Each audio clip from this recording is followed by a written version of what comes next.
দর্শক, আপনারা কি কখনো ভেবেছেন যে যে ইসরায়েল গত 3 বছর ধরে মাটিতে যুদ্ধ করতে গিয়ে হিমশিম খাচ্ছে, যাদের অর্থনীতি ধসে পড়ছে, সেই ইসরায়েল হঠাৎ করে কেন মহাকাশ থেকে লেজার দিয়ে হামলা করার কথা বলছে? আপনারা কি বিশ্বাস করেন যে যে দেশের প্রতিরক্ষা মন্ত্রী আজ গলা ফাটিয়ে বলছেন আগামীকালই আমরা ইরানের সাথে যুদ্ধে জড়াতে পারি, সেই দেশের আসলে একা ইরানকে আক্রমণ করার মতো কোনো ক্ষমতা আছে? যদি আপনারা পশ্চিমা মিডিয়ার এরকম চটকদার হেডলাইন দেখে ভাবেন যে ইসরায়েল সত্যি কোনো একটা সুপার ওয়েপেন বানাচ্ছে, তাহলে আমি বলবো আপনারা জিওপলিটিক্যাল দাবার বোর্ডের সবচেয়ে বড় সাইকোলজিক্যাল ব্ল্যাকমেলের শিকার হচ্ছেন। কি বানাচ্ছে ইসরায়েল নতুন করে? আজ আমি আপনাদের সামনে ইসরায়েলের ভিতরের এমন একটা ব্যর্থতার গল্প শোনাবো, একদম লেটেস্ট রিপোর্ট, যা শুনলে আপনারা বুঝতে পারবেন যে কেন একটা পরাশ্রয়ী রাষ্ট্র খাদের কিনারায় দাঁড়িয়ে মহাকাশে যুদ্ধের অলীক স্বপ্ন দেখছে। আর ভিডিওর একদম শেষে আমি আপনাদের জানাবো এই অপারেশন ব্লু অ্যান্ড হোয়াইটের এই যে নতুন গল্প, এর পেছনের সিক্রেটটা কি, কেন ইসরায়েলের প্রতিরক্ষা মন্ত্রী ডোনাল্ড ট্রাম্পের নাম বারবার ব্যবহার করে আসলে ডোনাল্ড ট্রাম্পকেই ব্ল্যাকমেল করার চেষ্টা করছেন। এই পুরো ঘটনা প্রবাহ জানার জন্য আপনাদের আজকের এই পুরো আলোচনাটা খুব মনোযোগ দিয়ে এবং একদম লজিক্যালি শুনতে হবে। দেখুন, আপনারা যারা গ্লোবাল পাওয়ার পলিটিক্স নিয়মিত ফলো করেন তারা খুব ভালো করেই জানেন যে গত কয়েক মাসে মধ্যপ্রাচ্যে কি ভয়াবহ একটা ইকুয়েশন চলছে। ইসরায়েল, যারা কিনা আমেরিকার উপর পুরোপুরি নির্ভরশীল, তারা কিছুতেই এই সিজফায়ার মানতে পারছে না, কারণ তারা জানে যদি আজ যুদ্ধ থেমে যায় তবে ইরান আরও শক্তিশালী হবে এবং নেতানিয়াহু সরকারের নিশ্চিত পতন হবে। তাই তারা এখন এমন সব বেপরোয়া এবং উদ্ভট দাবি করছে যা শুনলে যে কোনো সুস্থ মস্তিষ্ক মানুষ আসবে। লজিক্যালি চিন্তা করুন দর্শক, গতকালকের খবর 29 জুন 2026 সন্ধ্যা 6টায় ইসরায়েলের প্রভাবশালী সংবাদ মাধ্যম দ্য জেরুজালেম পোস্টে একটা খবর প্রকাশিত হয়েছে।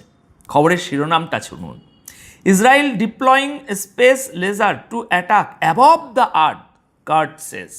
অর্থাৎ প্রতিরক্ষা মন্ত্রী ইসরায়েল কার্টস দাবি করছেন ইসরায়েল মহাকাশ থেকে পৃথিবীতে হামলা করার জন্য স্পেস লেজার তৈরি করেছে। তিনি বলেছেন, আজ পর্যন্ত কোনো দেশের মহাকাশ থেকে হামলা করার ক্ষমতা নেই। আমাদের এই ক্ষমতার অধিকারী হয়ে বিশ্বের শীর্ষ দেশ হতে হবে। দর্শক, আপনারা কি এই কথার পেছনের আসল ভণ্ডামিটা ধরতে পারছেন? যে ইসরায়েল গত সপ্তাহে আমেরিকার ভাইস প্রেসিডেন্ট জেডি ভ্যান্সের মুখ থেকে শুনেছে যে তাদের প্রতিরক্ষামূলক অস্ত্রের 2/3 আমেরিকার টাকায় এবং আমেরিকায় তৈরি, সেই ইসরায়েল কিনা এখন বিশ্বের 1 নম্বর মহাকাশ শক্তি হতে চাইছে। প্রতিরক্ষামন্ত্রী কার্টস গতকাল দাবি করেছেন যে অন্য কোনো দেশের নাকি এই ক্ষমতা নেই, কিন্তু এটা একটা ডাহা মিথ্যে কথা। রাশিয়া এবং চীন ইতিমধ্যেই অ্যান্টি স্যাটেলাইট প্রযুক্তির সফল পরীক্ষা চালিয়েছে। তারা চাইলেই যে কোনো মুহূর্তে মহাকাশের স্যাটেলাইট ধ্বংস করতে পারে। তাহলে ইসরায়েল কেন হঠাৎ করে এই স্পেস লেজারের গল্প ফাঁদছে? দর্শক, এর উত্তর লুকিয়ে আছে 3 দিন আগের, আজ থেকে 3 দিন আগের আরেকটা রিপোর্টে। 26 জুন দুপুর 12:34 দ্য জেরুজালেম পোস্টের আরেকটা রিপোর্টে আইডিএফের technology chief brigadier general Yael Grossman তিনি বলেছেন যে মহাকাশই হবে আগামী দিনের যুদ্ধক্ষেত্র এবং ডেটা রেগুলেশনের জন্য তাদের স্পেসে ক্ষমতা বাড়াতে হবে। গ্রোসম্যান স্বীকার করেছিলেন যে ইরান ইতিমধ্যেই স্পেস টেকনোলজিতে অনেক এগিয়ে গেছে। দেখুন, আসল ব্যাপারটা হলো দর্শক, ইসরায়েল খুব ভালো করেই জানে যে ইরান যদি মহাকাশে শক্তিশালী স্যাটেলাইট নেটওয়ার্ক একটা তৈরি করে ফেলে তবে ইসরায়েলের কোনো গোপন আস্তানা আর লুকানো থাকবে না। তাই তারা নিজের দেশের মানুষকে বোকা বানানোর জন্য এবং পশ্চিমাদের কাছ থেকে আরও ফান্ড আদায় করার জন্য এই স্পেস লেজারের সাইফাই মুভির গল্প শোনাচ্ছে, যতদূর আমি ভাবছি। কিন্তু এই স্পেস লেজারের গল্পের চেয়েও ভয়ঙ্কর একটা খেলা ইসরায়েল খেলছে মাটিতে। গতকাল 29শে জুন 2026 রাত 8:44 ওয়াইনেট গ্লোবালে একটা ব্রেকিং নিউজ ছাপা হয়। খবরের শিরোনাম ছিল, Israel could go to war with Iran tomorrow, Katz warns. গতকাল প্রতিরক্ষামন্ত্রী কার্ডস সরাসরি হুমকি দিয়েছেন যে আগামীকালই তারা ইরানের সাথে যুদ্ধে জড়িয়ে পড়তে পারে এবং আইডিএফকে অপারেশন ব্লু অ্যান্ড হোয়াইটের জন্য প্রস্তুত থাকতে বলা হয়েছে। কার্ডস বলেছেন, আমরা প্রেসিডেন্ট ট্রাম্পের কূটনৈতিক পদক্ষেপে বাধা দিতে চাই না, কিন্তু নিজেদের রক্ষার ক্ষেত্রে কোনো আপোষ হবে না। তিনি আরও বলেছেন যে যদি ইরান হামলা করে তবে ইসরায়েল আমেরিকার মুখোপেক্ষী না হয়ে স্বাধীনভাবে, অর্থাৎ ব্লু অ্যান্ড হোয়াইট বা ইসরায়েলি পতাকার রঙে নিজস্ব হামলা চালাবে। দর্শক, এখানে একটা জিনিস খুব মনোযোগ দিয়ে বুঝতে হবে। কার্ডস বারবার ডোনাল্ড ট্রাম্পের নাম নিচ্ছেন। তিনি বলছেন ট্রাম্প ইসরায়েলের বন্ধু, তিনি জানেন কারা ভালো আর কারা খারাপ। কিন্তু তিনি কেন এই কথা বলছেন, মানে কার্ডসের কথা বলছি, কারণ তিনি জানেন যে ট্রাম্প এই মুহূর্তে ইরানের সাথে একটা চুক্তিতে যাওয়ার জন্য মরিয়া হয়ে আছেন।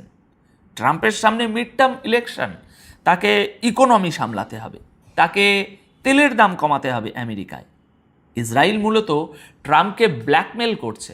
ইসরায়েল বলছে, দেখো, তুমি যদি ইরানের সাথে আমাদের বাদ দিয়ে কোনো চুক্তি করো, তাহলে আমরা আগামীকালই লেবাননে বা ইরানে এমন একটা হামলা করব যার ফলে পুরো মধ্যপ্রাচ্য আবার আগুন জ্বলে উঠবে এবং তোমাদের এই সিজ ফায়ার ডিল ভেস্তে যাবে। এই যে অপারেশন ব্লু অ্যান্ড হোয়াইটের হুমকি, এটা ইরানের জন্য যত না, তার চেয়ে অনেক বেশি আমেরিকার জন্য। ইসরায়েল আমেরিকাকে বুঝিয়ে দিচ্ছে যে তারা যদি নিজেদের স্বাধীন ক্ষমতা ব্যবহার করে তবে আমেরিকার এই পুরো গ্লোবাল স্ট্র্যাটেজি নষ্ট হয়ে যাবে। আর লেবানন নিয়ে কার্ডস কি দাবি করেছেন সেটা কি শুনেছেন? শুনুন, তিনি বলেছেন ইসরায়েল লেবাননের সীমানা থেকে এক চুলও সরবে না। তিনি দম্ভ করে বলেছেন গতকাল, কেউ যেন শ্বাস আটকে অপেক্ষা না করে যে ইসরায়েল লেবানন থেকে সেনা প্রত্যাহার করবে। কার্ডস বলেছেন যে তিনি সেন্টকমের কমান্ডার অ্যাডমিরাল ব্র্যাড কুপারকে বলে দিয়েছেন যে ইসরায়েল লেবানন, সিরিয়া এবং গাজা থেকে সরবে না।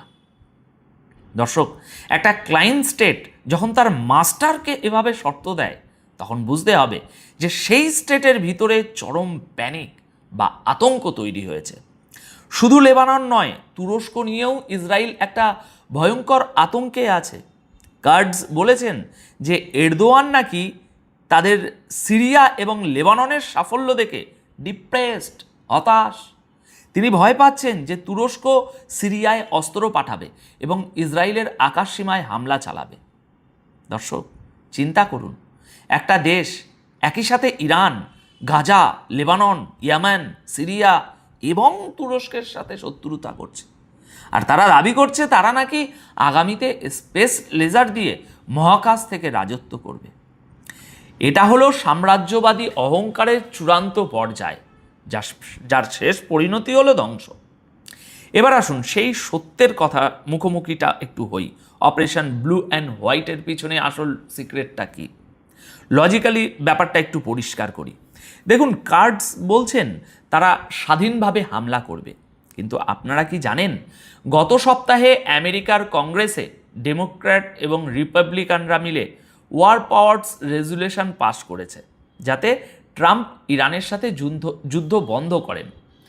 আমেরিকা যখন নিজেদের ভিতরেই যুদ্ধ বন্ধ করার জন্য নিজেদের ভিতরেই মারামারি করছে, তখন ইসরায়েল ভালো করেই জানে যে তারা যদি এখন একা ইরানের উপরে হামলা করে তবে আমেরিকা তাদের ছাতা ধরবে না।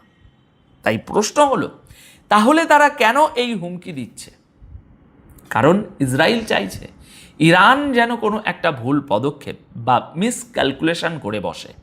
ইসরায়েল চাইছে যাতে তারা আমেরিকাকে বলতে পারে, দেখো, আমরা তো কিছু করিনি, ইরানই আগে হামলা করেছে বা কোনো ভুল করেছে, এবার আমাদের সহ্য করো।